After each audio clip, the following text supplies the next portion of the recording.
So a quick disclaimer, this video is specifically centered around 5 anime you may have been hearing a lot about, but you just haven't had the time to get to yet, or they have been on your backlog for a while because you didn't think they would be your cup of tea. This is by no means a top 5 anime you never heard of list or anything along those lines. For quite a few, this most likely will be a very normie list, and watching these are old news. But this is my personal list that took me way too long to watch, but once I finally did, I was kicking myself for not checking them out sooner. So with that being said, let's jump right in with number 5, Haikyuu. So I hear your groans before I even put out the video, this being one of the most popular anime at the moment, while also being a shonen. But hear me out, this is a sports anime. How many people can actually say that they care about sports anime, let alone one about volleyball? Let's be real, it's not a very popular sport. And for me personally, it took me so long to watch Haikyuu for exactly that reason. I could honestly care less about sports, it's just not my thing. But for some reason, this anime gets me so freaking hyped about some random junior high volleyball team, it's not even funny. Haikyuu is about a shorter than average boy named Hinata who is obsessed with volleyball after seeing a famous player who is around his same height, which then gives him the motivation to play, knowing that even someone as short as him can be that good. I appreciate this style of shonen, because it doesn't make him the best player ever. You quickly find out he has a pretty devastating quirk, but you soon learn it isn't unbeatable. The journey is them learning that the hard way, and as a team coming together to take down what previously seemed like impossible odds. Overall, it's just a fun anime, has very likable characters, and a nice balance of conflict with the unique solutions to resolve them. Also, the animation is just top notch. There are some scenes that you sit there with your jaw dropped.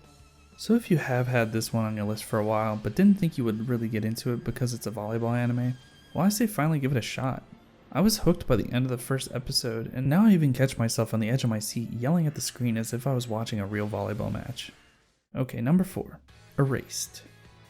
Erased follows a guy named Satoru, and he has an ability he refers to as Revival, which allows him to see a flash forward of something bad that's about to happen, but he doesn't immediately see what that is. But what he does know is something is off, so he needs to really be aware of everything around him until he finds it, so when he rewinds back a few minutes, he can immediately try to stop it.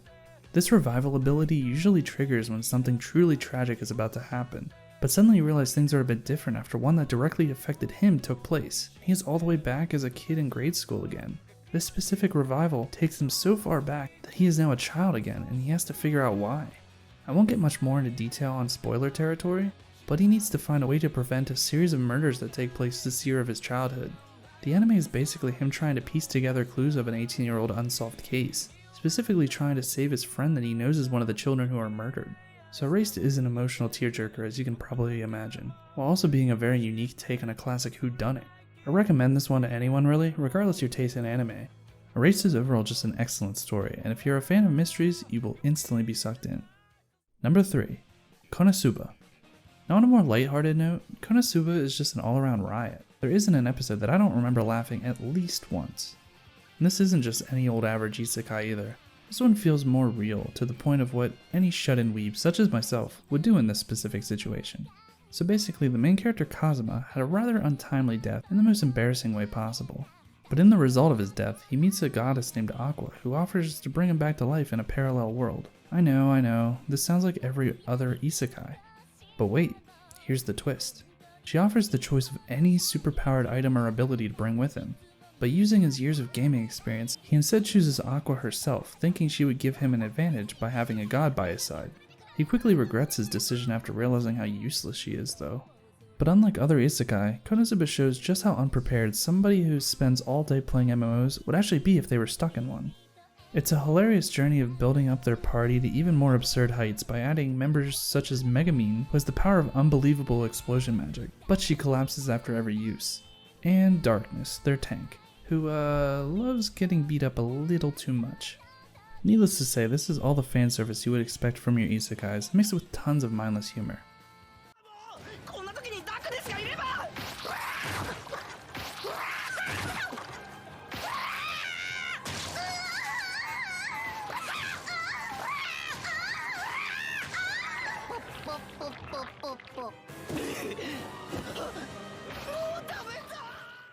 If you want a good laugh from the very likable characters in the party, with their absurd facial expressions, while also enjoying the classic fantasy world you would expect from an MMO, this is the anime for you.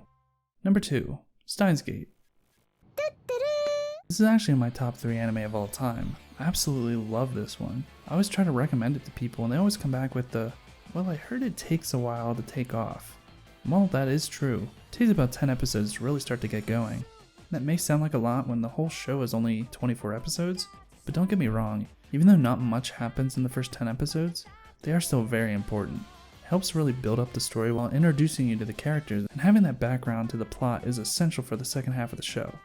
So while it may sound like a lot, once you get into it, those 10 episodes will fly by, and you really won't even remember the time it took once you get into the second half. So Steins Gate follows Okabe, who is a self-proclaimed mad scientist. He runs a laboratory out of his apartment with his childhood friend Mayori and his other friend Daru. They are working on a phone-operated microwave oven, which they later find out after many failed attempts that can actually send text messages back in time. Okabe then meets a neuroscience researcher named Kurisu that he later adds to the team under the alias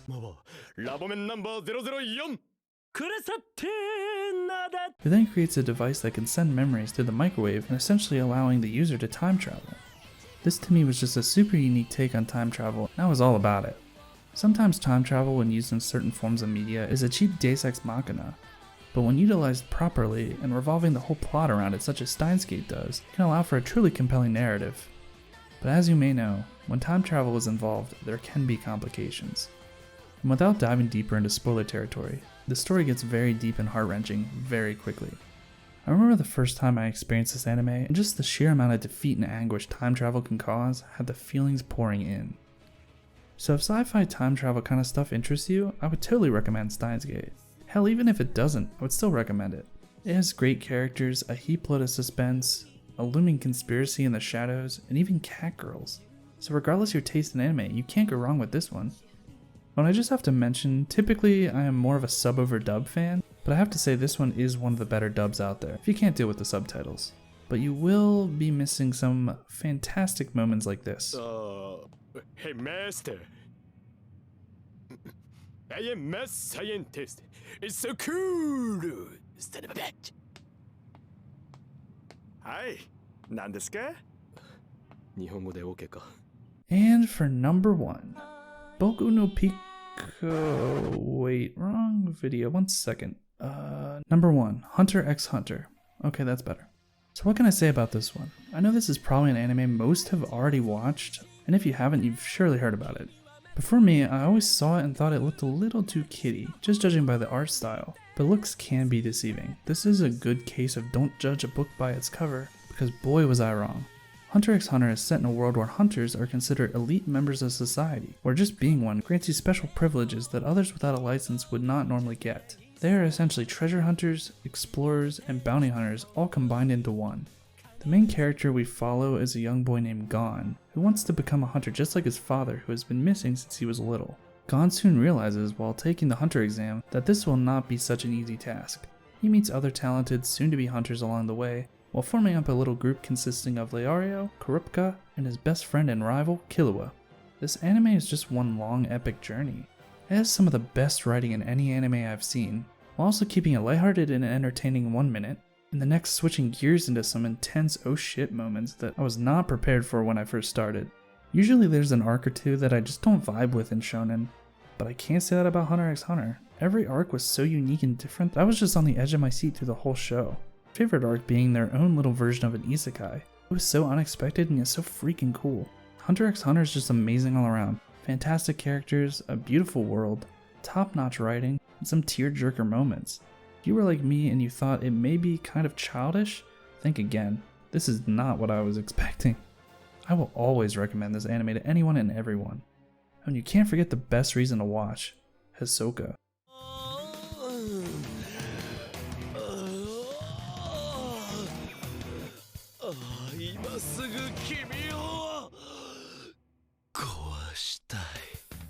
Also, like Steins Gate, Hunter x Hunter has its own version of cat girls, but this one is a little different. Need I say more? Anyways, thank you all for watching, and if some of you normies out there have been keeping these on your watch list, but just never been getting around to them, hopefully I've sparked your interest and you can finally give them a shot. I promise you, you cannot go wrong with any of these on my list. So take care, weebs, and maybe leave some anime suggestions in the comments. I'm sure there are plenty great ones out there that I haven't watched yet.